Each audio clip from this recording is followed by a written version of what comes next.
ಶುಭ ಕಾರ್ಯಕ್ರಮದಲ್ಲಿ ಮಂಗಳ ಮುಖಿಯರು ಬಂದು ಗಲಾಟೆ ಮಾಡಿರೋ ಘಟನೆ ಬೆಂಗಳೂರಿನ ವಿಜಯನಗರದಲ್ಲಿ ನಡೆದಿದೆ. ಬೆಂಗಳೂರಿನ ವಿಜಯನಗರದಲ್ಲಿ ಬಟ್ಟೆ ಅಂಗಡಿಯನ್ನ ಉದ್ಘಾಟನೆ ಮಾಡುವಂತಹ ಕಾರ್ಯಕ್ರಮ ಇತ್ತು. ಪೂಜಾ ಸಮಯದಲ್ಲಿ ಬಂದು ಬರೋಬ್ಬರಿ 10,000 ರೂಪಾಯಿಗೆ ಈ ಮಂಗಳ ಮುಖಿಯರು ಡಿಮ್ಯಾಂಡ್ ಇಟ್ಟಿರ್ತಾರೆ. 2,000 ರೂಪಾಯಿ ಕೊಟ್ಟರೂ ಕೂಡ ಇನ್ನೂ ಜಾಸ್ತಿ ಹಣ ಬೇಕು ಅಂತ ತಮ್ಮ ಬೇಡಿಕೆ ಇಟ್ಟಿರ್ತಾರೆ. ಹಣ ಕೊಡದೇ ಇದ್ದಿದ್ದಕ್ಕೆ ಅಂಗಡಿ ಮಾಲೀಕನ ಮೇಲೆ ಹಲ್ಲೆಗೆ ಪ್ರಯತ್ನ ಪಟ್ಟಿದ್ದಾರೆ. ಅವಾಚ್ಯ ಶಬ್ದಗಳಿಂದ ನಿಂದಿಸಿ ಅಂಗಡಿಯ ಮುಂದೆ ರಂಪಾಟ ಮಾಡಿದ್ದಾರೆ ಈ ಮಂಗಳ ಮುಖಿಯರು. ಮಾಲೀಕ ರಾಘವೇಂದ್ರ ಹಾಗೂ ಕುಟುಂಬಸ್ಥರಿಗೆ ಆವಾಜ್ ಹಾಕಿದ್ದಾರೆ. ಇದು ಮೊದಲ ಪ್ರಕರಣ ಏನಲ್ಲ. ಮಹಾನಗರಗಳಲ್ಲಿ ತುಂಬಾ ಕಡೆ ಇಂತಹ ಪ್ರಕರಣಗಳು ನಡೆದಿರುತ್ತೆ. ಅದು ಮನೆ ಓಪನಿಂಗ್ ಆಗಿರಬಹುದು ಅಥವಾ ಅಂಗಡಿಗಳ ಉದ್ಘಾಟನೆ ಆಗಿರಬಹುದು, ಯಾವುದೇ ಶುಭ ಕಾರ್ಯಕ್ರಮ ಆಗಿರಬಹುದು, ಮದುವೆ ಆಗಿರಬಹುದು, ಇನ್ವಿಟೇಷನ್ ಇಲ್ದಂಗೆ ಇವ್ರು ಬಂದ್ಬಿಡ್ತಾರೆ. ಅಂಗಡಿ ಒಳಗಡೆ ಕಾಲಿಟ್ರೆ ಕ್ಯಾಮ್ರಾದಲ್ಲಿ ನೋಡ್ರಿ ಬಿಡು. ಅಂಗಡಿ ಒಳಗಡೆ ಕಾಲಿಟ್ರೆ ಮಾಡ್ರಲ್ಲ, ಆಮೇಲೆ ಬೇರೆ ಆಯ್ತದೆ. ಎಲ್ಲ ಮಾಡ್ಸಿ ನೀನ್ ಇವತ್ತು ನೀನ್ ಮಾಡ್ಬೇಕು, ನಾವು ನೋಡ್ಬೇಕಪ್ಪ. ನೀನ್ ನೋಡ್ಸಪ್ಪ, ಹೋಗಿ ಎಲ್ರು ಕೂಗ್ಬೇಕು. ಬೆಂಗಳೂರಲ್ಲಿ ಇರೋರೆಲ್ಲ ಇಲ್ಲಿ ಬರ್ಬೇಕು. ಯಾವ ಹುಡುಗನ ಕರೆಸಿ ಮಾಡಿಸ್ತೀಯ ಇಲ್ಲೆಲ್ಲ ಬಂದ್ಕೊಡ್ಬೇಡ.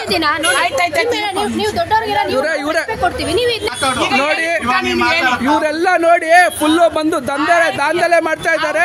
ನಮ್ಮ ಹೋಟ್ಲಲ್ಲಿ ದಾಂಧಲೆ ಮಾಡ್ತಿದ್ದಾರೆ. ಇಲ್ಲೆಲ್ಲ ಬಂದ್ಬಿಟ್ಟು ಇವರೆಲ್ಲ ಪೂರ್ತಿ ಬರೀ 420ಗಳು ಫುಲ್ ದಾಂಧಲೆ ಮಾಡ್ತಿದ್ದಾರೆ.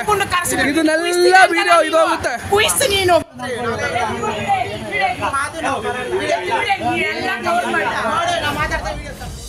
ನಮಸ್ಕಾರ, ನನ್ನ ಹೆಸರು ರಾಘವೇಂದ್ರ. ಇವತ್ತು ನಮ್ಮದು ಪೃಥ್ವಿ ಎಕ್ಸ್ಪೋರ್ಟ್ಸ್ ಅಂತ ಹೇಳ್ಬಿಟ್ಟು ಒಂದು ಅಂಗಡಿ, ಬಟ್ಟೆ ಅಂಗಡಿನ ನಾವು ಸ್ಟಾರ್ಟ್ ಮಾಡ್ತಾ ಇದ್ದೀವಿ. ಇವತ್ತು ಹೋಮ ಇತ್ತು, ನಾಳೆ ಪೂಜೆ ಇದೆ, ಜೊತೆಗೆ ಉದ್ಘಾಟನೆ ಇದೆ.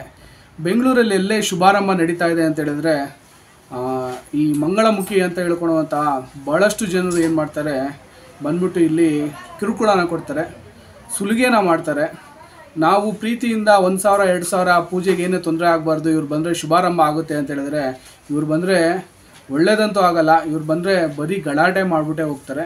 ಯಾಕಂತ ಹೇಳಿದ್ರೆ ಇವತ್ತು ಆಗಿದ್ದು ನಮಗೆ ನಿದರ್ಶನ ಏನು ಅಂತ ಹೇಳಿದ್ರೆ, ಪೂಜೆ ಹೋಮ ನಡೆಯೋ ಟೈಮಲ್ಲಿ ಅವರು ಬಂದ್ಬಿಟ್ಟು ನಾವು ಪ್ರೀತಿಯಿಂದ 1,000 2,000 ಕೊಟ್ಟರು ಸಹ 2,000 ಸಹ ಕೊಟ್ಟರು ಸಹ ಈಸ್ಕೊಂಡ್ರೆ 10,000 ಬೇಕು. 10,000 ಕೊಡೋಕ್ಕೆ ನಾವು ನಿರಾಕರಿಸಿದ್ದಕ್ಕೆ ನಮ್ಮ ಮೇಲೆ ದೌರ್ಜನ್ಯ ಮಾಡಿ ನಮಗೆ ಹಲ್ಲೆ ಮಾಡೋಕ್ಕೆ ಬಂದು ಅವರು ಅವಾಚ್ಯ ಶಬ್ದಗಳಿಂದೆಲ್ಲ ನಿಂದಿಸಿ ನಮಗೆಲ್ಲ ತುಂಬ ಕಿರುಕುಳ ಕೊಟ್ಬಿಟ್ರು, ಮಾನಸಿಕ ಕಿರುಕುಳ ಕೊಟ್ಬಿಟ್ರು. ಇದು ಬೆಂಗಳೂರಿನಾದ್ಯಂತ ನಡೀತದೆ. ದಯವಿಟ್ಟು ನಾವು ರಿಕ್ವೆಸ್ಟ್ ಮಾಡೋದೇನು ಅಂತ ಹೇಳಿದ್ರೆ, ನ್ಯೂಸ್ ಫಸ್ಟ್ ನಿರ್ಭೀತಿಯಿಂದ ನಿಮ್ಮ ಪರವಾಗಿ.